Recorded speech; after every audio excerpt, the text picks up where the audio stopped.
Good morning. Getting an early start today. Got some plans to visit a friend for coffee. Just got offered a job yesterday in X-ray, which I accepted. Time to pay some bills. I feel like I'm in a much better place right now to be able to do some X-ray, so that's kind of interesting. We've been talking about this personal journey of awareness and personal consciousness, waking up to your better, best self and pursuing that. I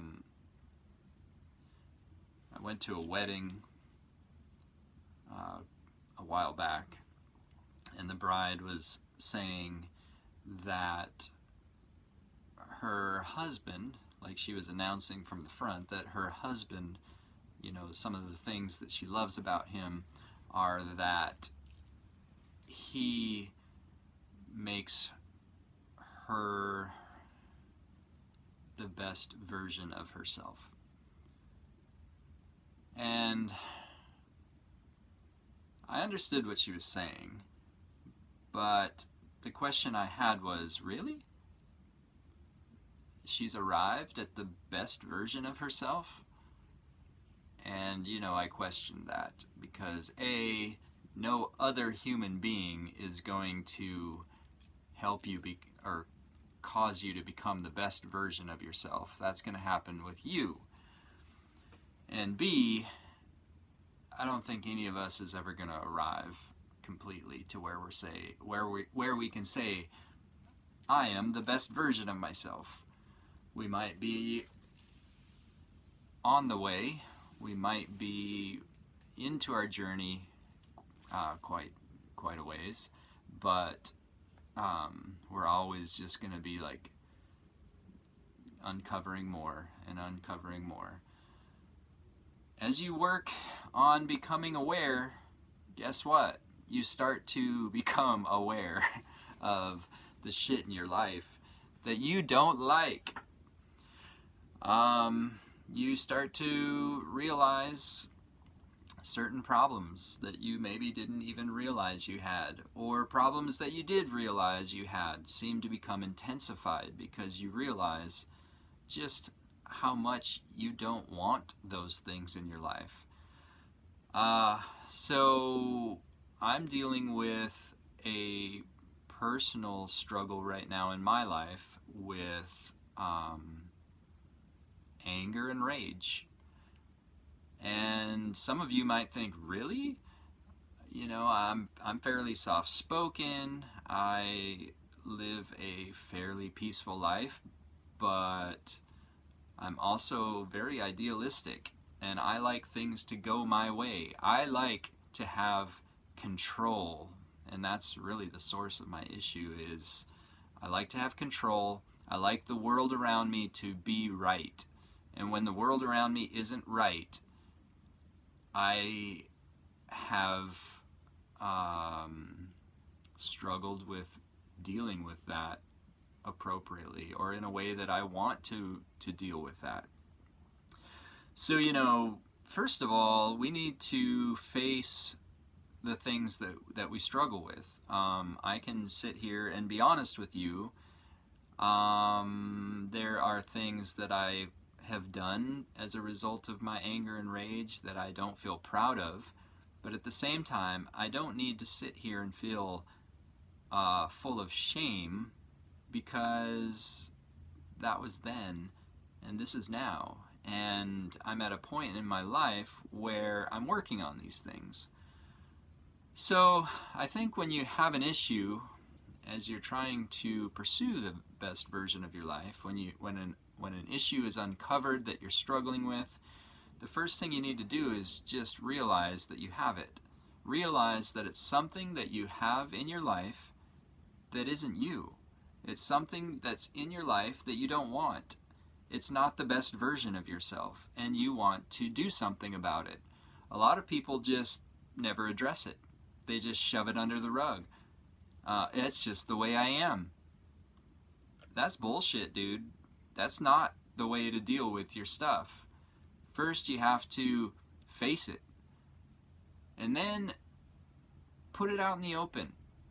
In 12 steps, they say something like, you're only as sick as your darkest secret, something like that.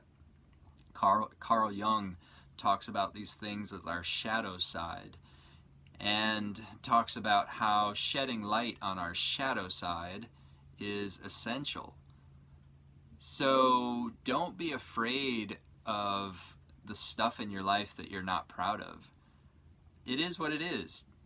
Bring it out. Put it out in the open. Set it out. Set it right out in front and say, okay, there you are. What are we going to do?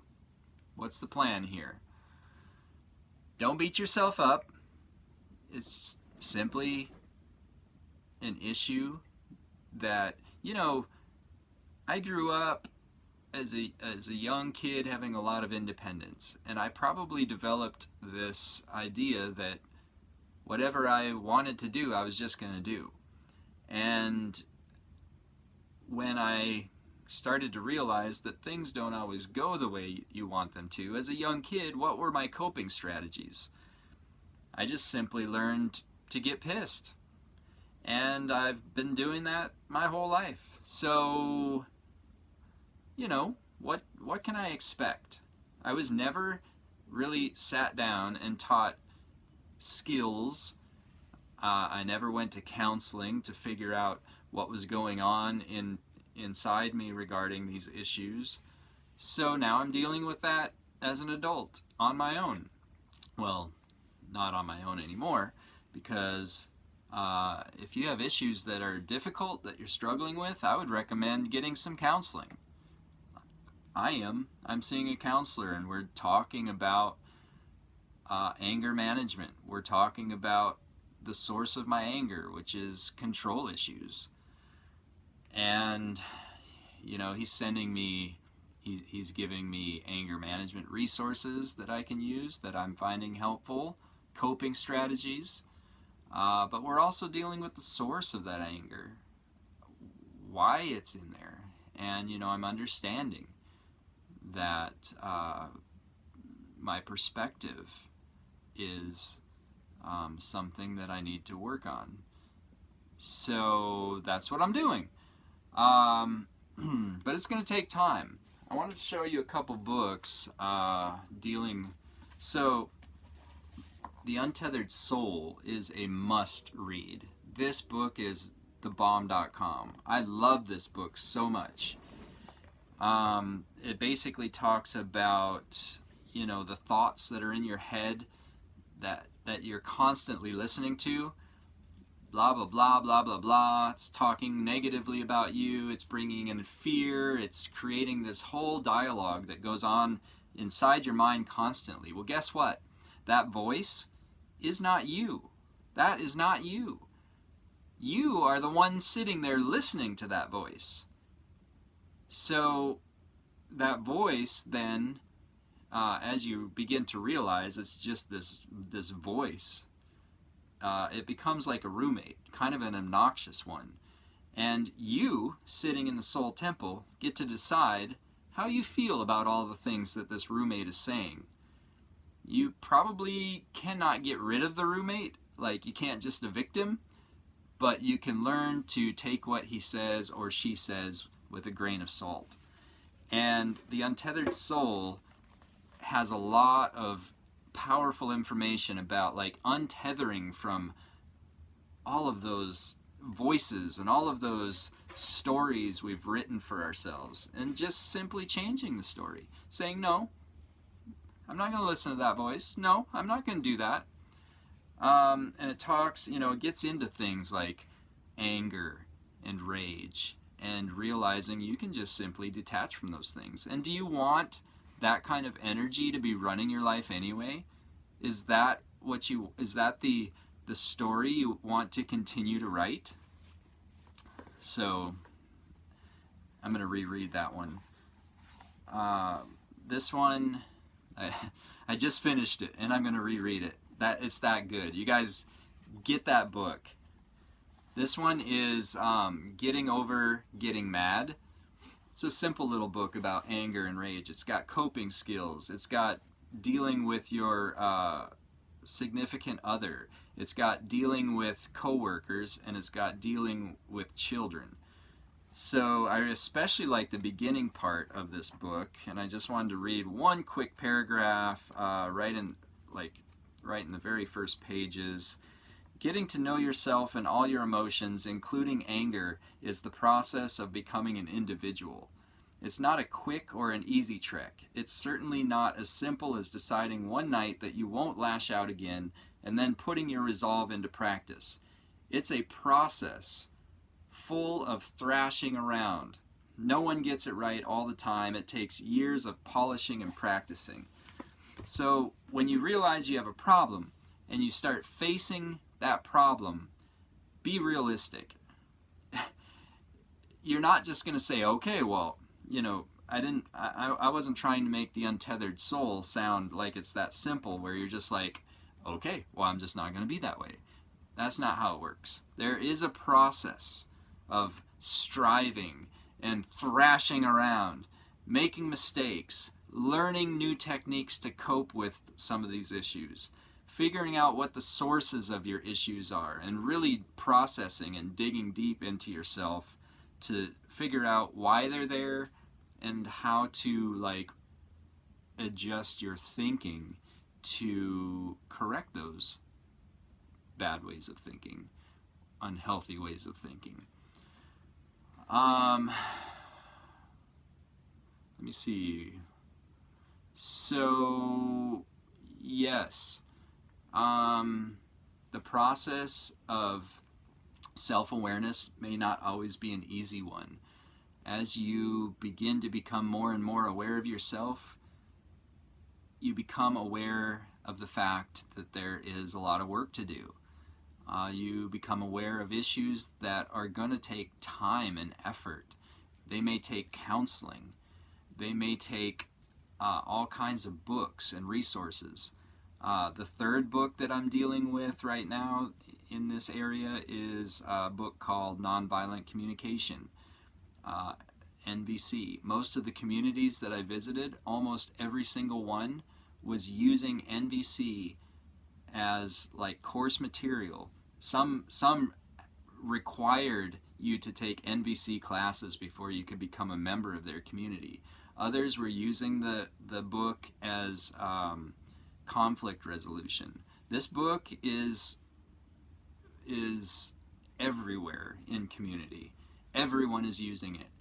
And it basically gives you skills to have conversations with others when there is any kind of conflict or any kind of basically observation that you are unclear about.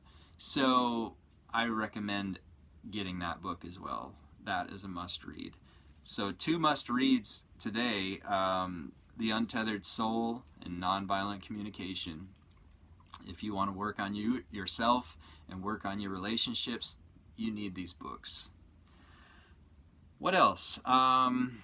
Doing pretty good today at about 14 minutes. I got one left, and I just want to look at my little bullet points here. Just had a few that I wrote down. Don't beat yourself up. Just realize, it's not me. It's not what I want to be. It just is what it is. There's going to be some thrashing around. Oh, don't be fake. Don't be fake. I cannot stand it when people get upset with me when I don't feel like smiling for the camera. I hate that. Guess what? You don't have to smile for the camera. Be yourself. You don't have to do anything you don't feel, and you shouldn't. Authenticity is important. So, when you're angry, just be angry. It is what it is. But find more constructive ways to deal with that or cope with it for now. You'll find better ways. You'll get better at it. But don't fake it. Don't pretend it's not there, because it is. So don't be fake. Don't keep secrets. Be authentic. Be yourself. Relax. Go to work. Figure it out. It'll happen. So this applies to all things across the board, not just anger. And if you have any questions about that, or want to know more about resources, I'd be happy to talk about that. I'm not a counselor, but this has been my journey so far. Talk to you later.